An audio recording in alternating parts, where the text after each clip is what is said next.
ভাবুন, আগামীকাল সকালে ঘুম থেকে উঠে দেখলেন ইন্টারনেট বন্ধ, স্টক মার্কেট ধসে পড়েছে, বিমান চলাচল স্থগিত, বিশ্বের বড় বড় শহরে জরুরি অবস্থা ঘোষণা করা হয়েছে।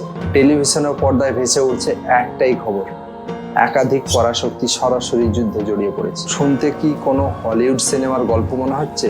কিন্তু প্রশ্ন হলো, এটা কি সত্যি অসম্ভব, নাকি পৃথিবী ধীরে ধীরে এমন এক সংঘাতের দিকে এগোচ্ছে যাকে ইতিহাস একদিন তৃতীয় বিশ্বযুদ্ধ নামে মনে রাখবে?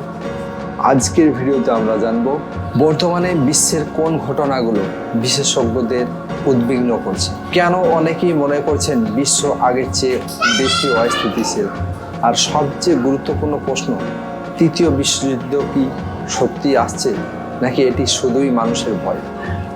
ভিডিওর শেষ অংশে এমন একটি তথ্য জানবেন যা হয়তো আপনার ধারণায় বদলে দেবে। ভিডিওটি যদি ভালো লাগে তাহলে এখনই হিস্ট্রিক্যাল রাকিব চ্যানেলটি সাবস্ক্রাইব করে বেল আইকনটি অন করে দিন। আমি রাকিব আপনাদের জন্য নিয়মিত ইতিহাস, সমাজ এবং সমসাময়িক বিষয় নিয়ে তথ্যভিত্তিক ভিডিও নিয়ে আসি। আপনাদের সমর্থনই আমাদের এগিয়ে যাওয়ার শক্তি। এবার চলুন ফিরে যাই আজকের মূল আলোচনায়। অনেকেই ভাবেন দুইটি দেশের মধ্যে যুদ্ধ হলেই সেটি বিশ্বযুদ্ধ, কিন্তু বাস্তবে বিষয়টি অনেক বড়। প্রথম বিশ্বযুদ্ধে জড়িয়ে পড়েছিল ইউরোপের প্রায় সব বড় শক্তি। দ্বিতীয় বিশ্বযুদ্ধে ছড়িয়ে পড়েছিল ইউরোপ, এশিয়া, আফ্রিকা এবং প্রশান্ত মহাসাগর জুড়ে। অর্থাৎ একটি বিশ্বযুদ্ধ তখনই হয় যখন একাধিক শক্তিশালী দেশ, জোট এবং অঞ্চল সরাসরি সংঘাতে জড়িয়ে পড়ে।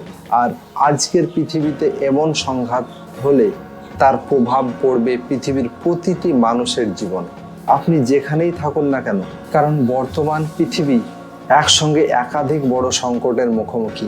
ইউরোপে যুদ্ধ, মধ্যপ্রাচ্যে উত্তেজনা, এশিয়ায় সামরিক প্রতিযোগিতা, দক্ষিণ চীন সাগরে বিরোধ, কোরিয়ার উপদ্বীপে উত্তেজনা এবং বিভিন্ন দেশের মধ্যে বাড়তে থাকা অস্ত্র প্রতিযোগিতা।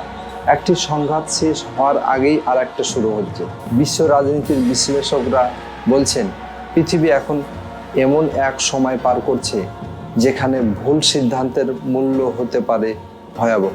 কারণ আজকের যুদ্ধ শুধু ট্যাঙ্ক আর সৈন্য দিয়ে হয় না, সাইবার আক্রমণ হয়, স্যাটেলাইট লক্ষ্যবস্তু হয়, বিদ্যুৎ ব্যবস্থা অচল করে দেওয়া হয়, ব্যাংকিং সিস্টেম ধ্বংস করা হয়। অর্থাৎ যুদ্ধের নতুন রূপ ইতিমধ্যেই শুরু হয়ে গেছে। বিশেষজ্ঞদের মতে সবচেয়ে বড় ভয় হলো একটি ছোট সংঘাত ধীরে ধীরে বড় শক্তিগুলোতে টেনে আনতে পারে। ইতিহাসে এমন আগেও হয়েছে। 1914 সালে কেউ ভাবেনি একটা আঞ্চলিক সংকট কয়েক মাসের মধ্যে বিশ্বযুদ্ধে পরিণত হবে, কিন্তু জোট রাজনীতি পুরো পৃথিবীকে যুদ্ধ জড়িয়ে ফেলে। আজও পৃথিবীতে বিভিন্ন সামরিক জোট রয়েছে।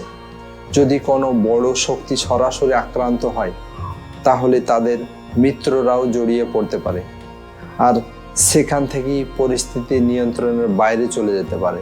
এখন প্রশ্ন হলো, যদি তৃতীয় বিশ্বযুদ্ধ শুরু হয় তাহলে কি পারমাণবিক অস্ত্র ব্যবহার হতে পারে? এটাই সবচেয়ে ভয়ের বিষয়।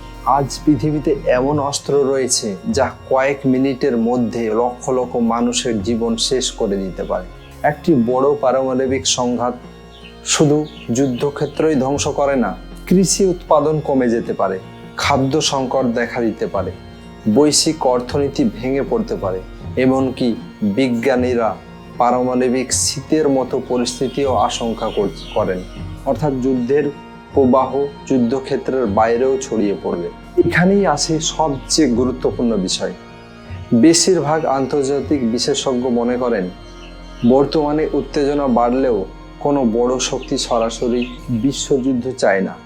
কারণ সবাই জানে আধুনিক বিশ্বযুদ্ধে জয়ী বলে কেউ থাকবে না। ক্ষতির পরিমাণ এত বেশি হবে যে সব পক্ষই ভয়াবহ মূল্য দেবে। তাই কূটনীতি, আলোচনা এবং আন্তর্জাতিক চাপ এখনো বড় ভূমিকা পালন করছে। এটাই পৃথিবীর সবচেয়ে বড় আশার জায়গা। তাহলে তৃতীয় বিশ্বযুদ্ধ কি সত্যি আসছে?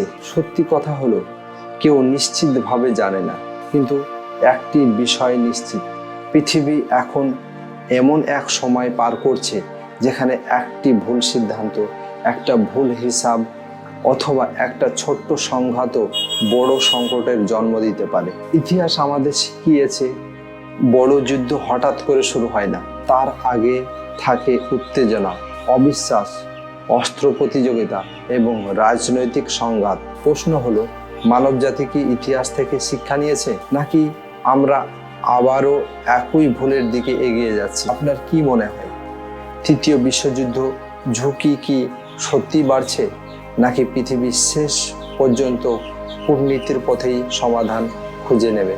আর এমন আন্তর্জাতিক ডকুমেন্টারি দেখতে চাইলে চ্যানেলটি সাবস্ক্রাইব করতে ভুলবেন না। ধন্যবাদ।